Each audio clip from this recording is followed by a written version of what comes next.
We'll start things in the Atlantic Division with top 20 action between the number 17 Florida State Seminoles and the number 7 Louisville Cardinals.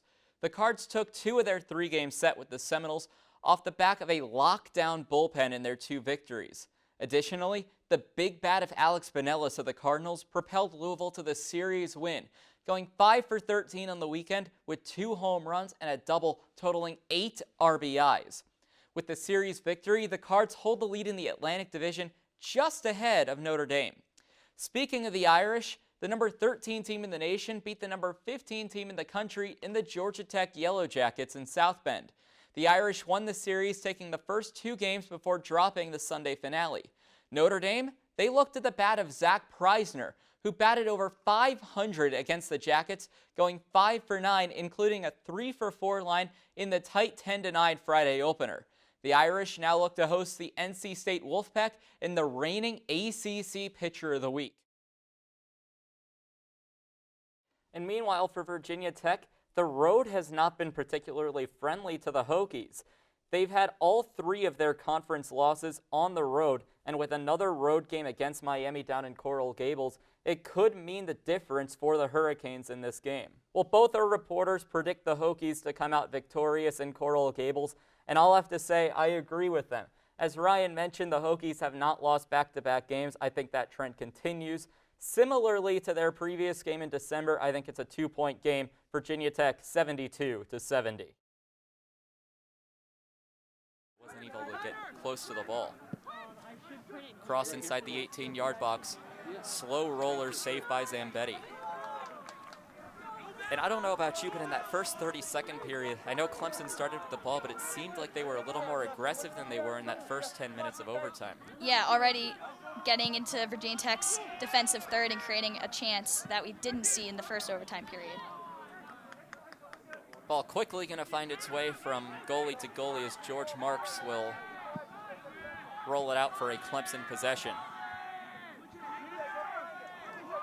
On the near side to find Asensio.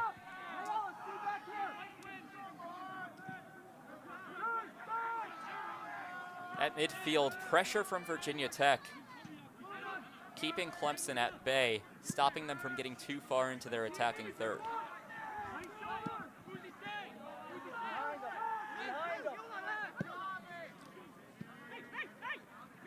Pass inside for the Tigers. Thorson controls for Virginia Tech, and a clear, but can Virginia Tech keep possession? Going down was Khalil Dover. We'll get a whistle and a foul called on Clemson.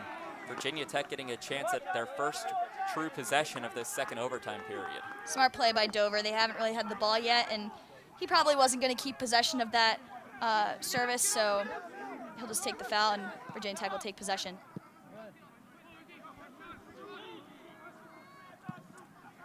Durst up the right wing. Rolls past the touchline. Change of possession, throw in coming for Clemson.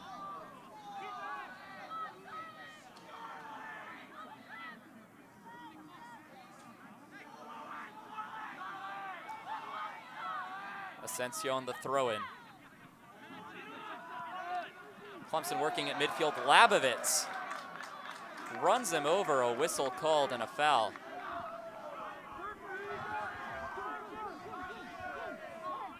Kick coming for the Tigers after Labovitz called on the foul.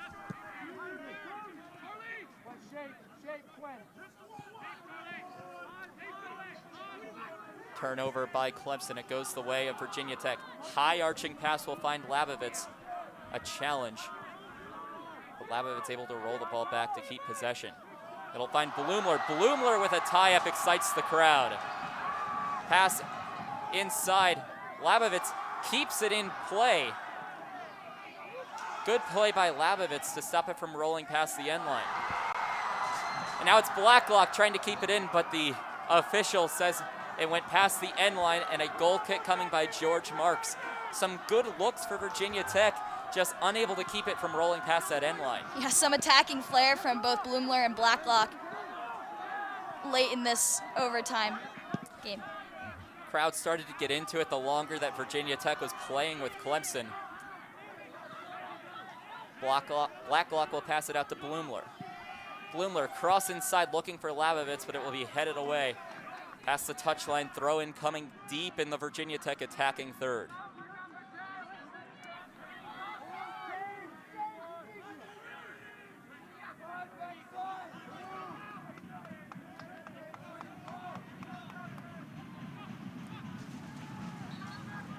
Labovitz ready to throw it in. Inside, Haugley was looking for a header, but instead it rolls the opposite direction of where Virginia Tech wanted it to go.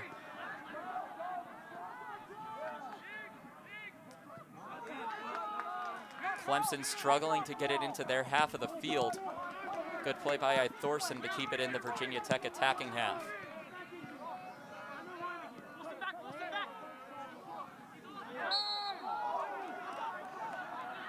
Foul and a whistle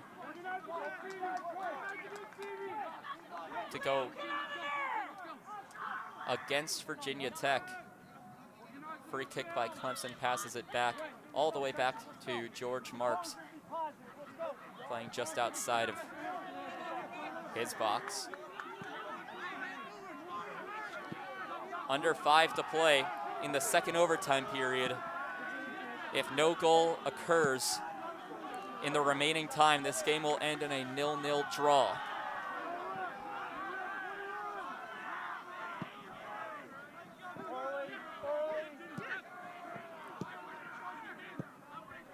Clemson up the far side. It rolls past the touchline. And a throw-in coming for Virginia Tech. It looked like Clemson started to move up the field, a lot of passing, but again, not able to keep it past the touchline, and turns it right back over to Virginia Tech. Yeah, you can definitely tell there's some tired legs out there on the pitch right now. The pace of the game has slowed down quite a bit in the last couple of minutes. Sub waiting to come in for the Tigers. With 4 to play in the 107th minute. Cross inside for Clemson. Header goes up. Inside, no. Save. Boots it in. Clemson walks it off. It bounced in and out. Zambetti wasn't able to control, and the Clemson Tigers escape Blacksburg as the #1 team in the country with a 1-0 victory.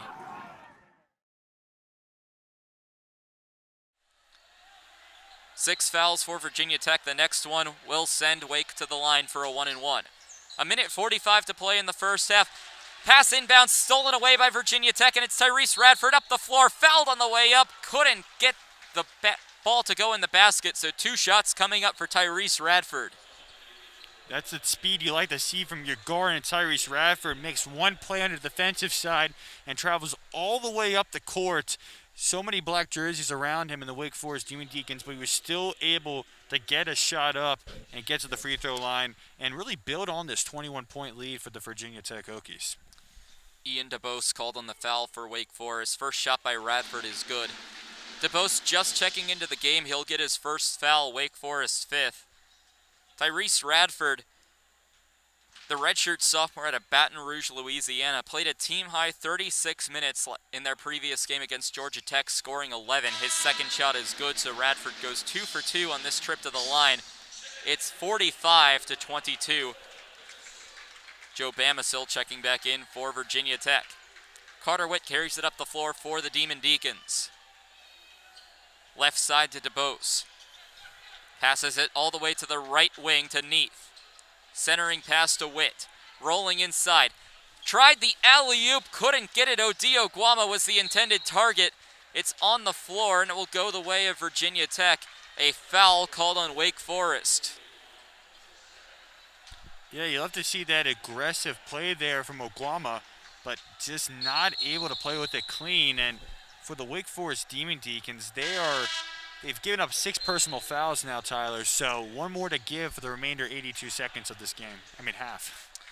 Virginia Tech will take a timeout. Odio Guama called on the foul, his second. Team 6, so both teams standing with 6. And with just under 90 seconds to play, the Hokies have once again doubled the Demon Deacons' score, 45-22. Yeah, Wake Forest is definitely going to have their work cut out for them.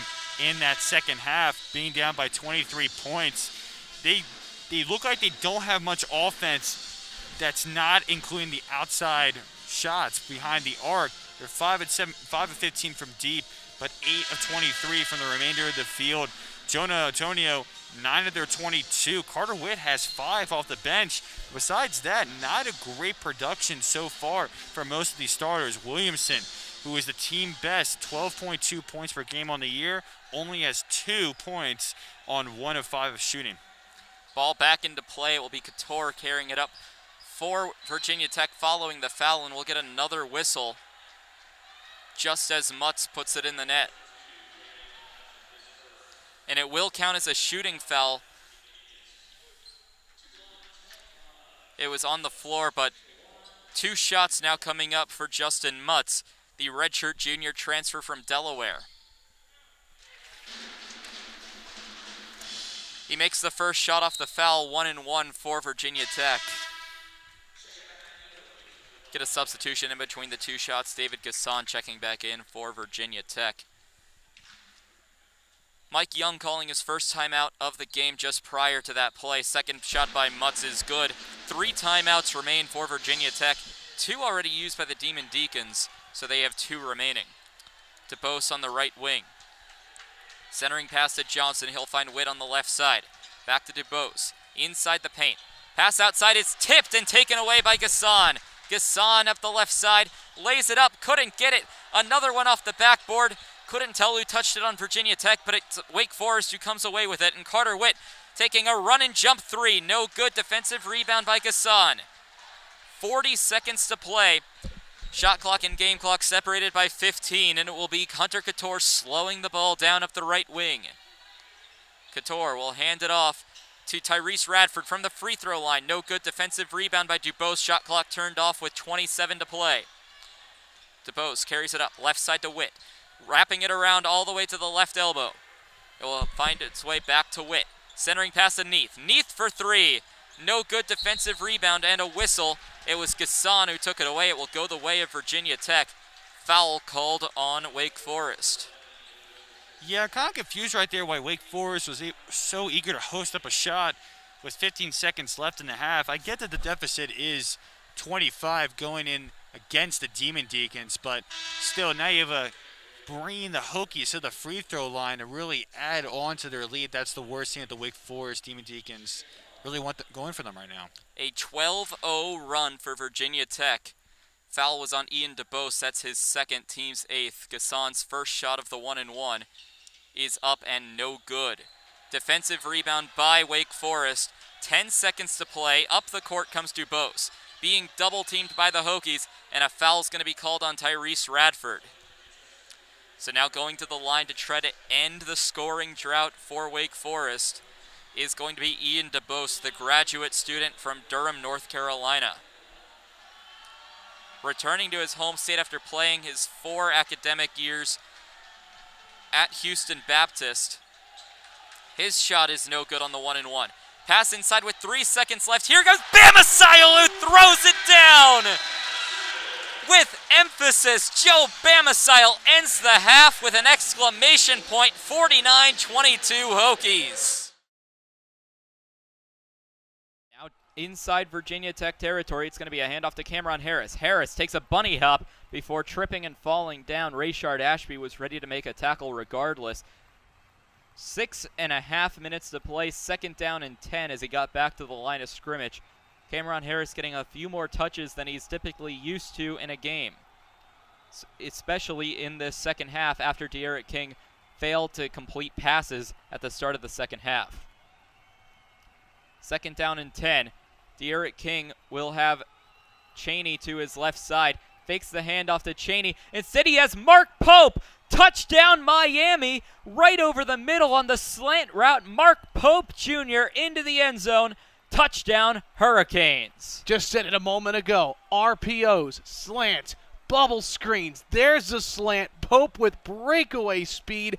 A dart over the middle from De'Aaron King. Dax Hollyfield, the middle linebacker, bit on the RPO run up the middle. That freed up the middle of the field, and Pope got the angle he was looking for. Easy pitch and catch. Hurricanes on top.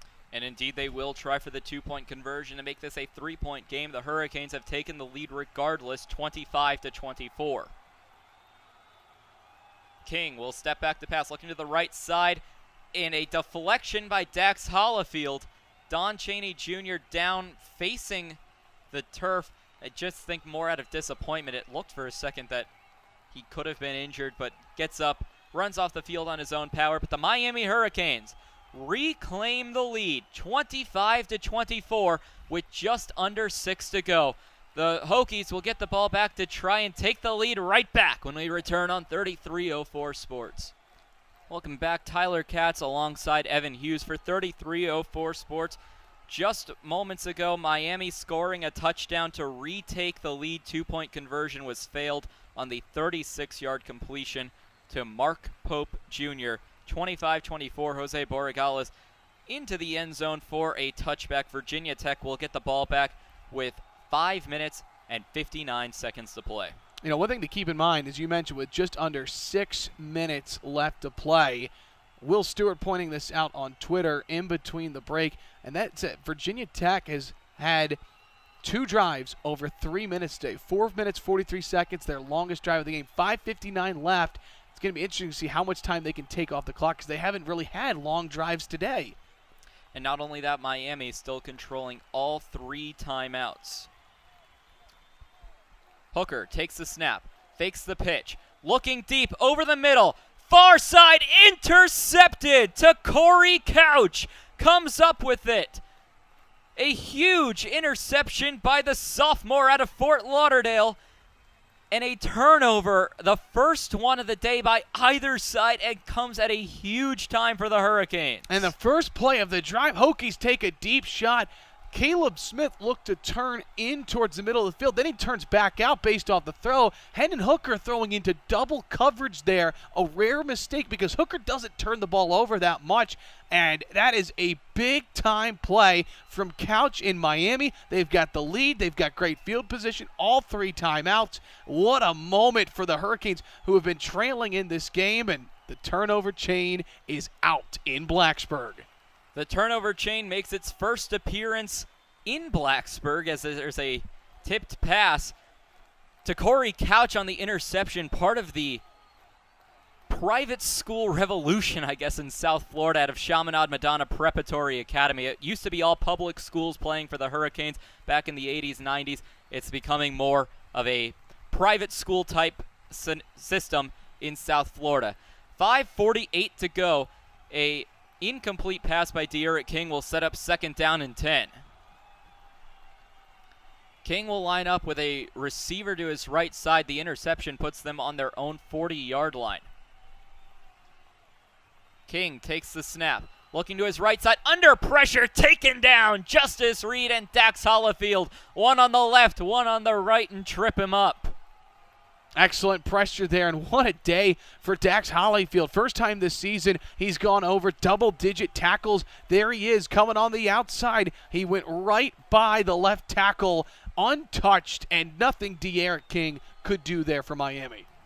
So a huge play, another sack for Virginia Tech. They seem to have been getting to De'Aaron King a lot. Of course, the left side of Miami's offensive line out of today's game. Inactive. That was announced prior to today's game. That will bring up 3rd down and 15 on the Miami 30-yard line. King steps back to pass, looking over to the left side where he will scramble. Dax Hollifield trips him up, and it will be a 4th down and 6. And now it's decision time for Manny Diaz. Still 5 minutes on the clock and a 1-score game, and they will indeed bring out Lou Headley. They will bring out Lou Headley. You got the ball at your own 39-yard line. First of all, nice play there. Quarterback draw, about 12, 13 yards for De'Aaron King, and that's the thing. Even on 3rd and long, when he takes off, he still has that explosiveness to potentially pick up the first down yardage on his feet. How about Tech? Able to bounce back after the interception, get the football back. Lou Headley, the Australian punter for the Hurricanes, counterpart of the Hokies Australian punter, so a couple of Aussies doing the punting duties. Both formerly played Australian football, and this punt